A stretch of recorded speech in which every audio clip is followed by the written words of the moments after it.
Welcome to ChemistryIsMyJam.com. My name is Rebecca, and I believe that chemistry can be your jam too.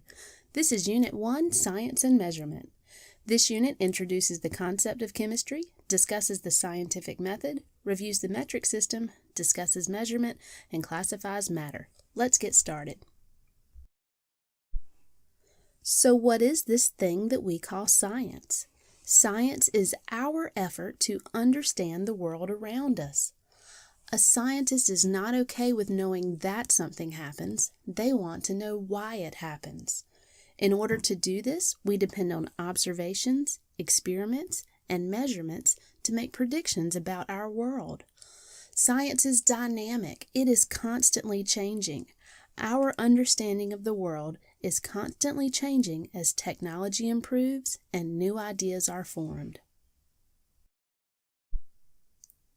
Chemistry is the area of science that tries to explain how atoms interact with one another.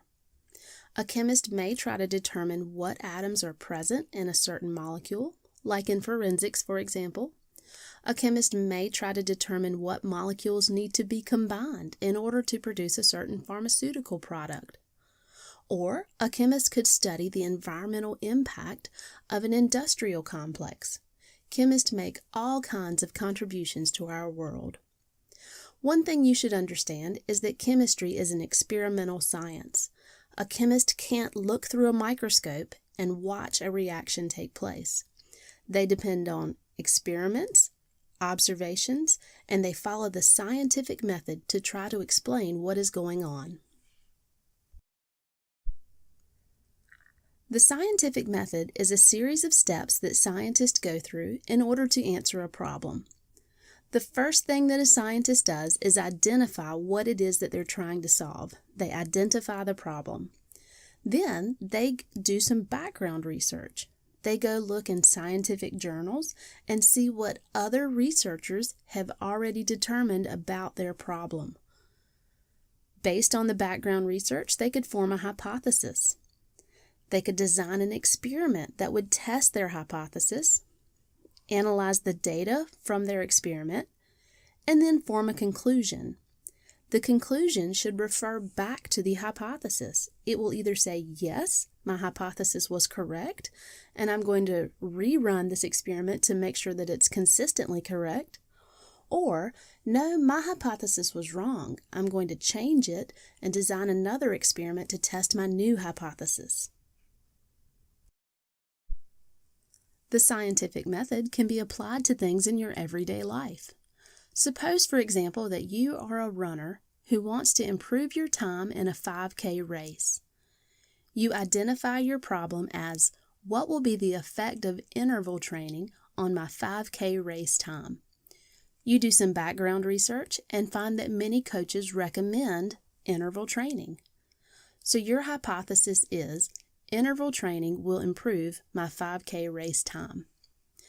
You test your hypothesis by interval training for several weeks and then participating in a 5K race. You analyze the data and find out that your time did in fact improve.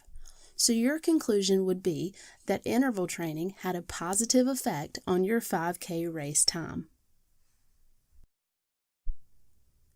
Consider another more scientific example. Suppose you are an engineer working on an industrial site, and you have been tasked with finding ways of improving the environmental impact of your process. So your problem is, how can I reduce the amount of carbon dioxide emissions coming from the smokestacks on our site? You do some background research and find a chemical that in most cases reduces carbon dioxide emissions. You form a hypothesis that switching to this chemical will reduce your carbon dioxide emissions. You set up a chemical trial where your industrial site uses the new chemical. You analyze the data and find out that in your case, your carbon dioxide emissions did not improve.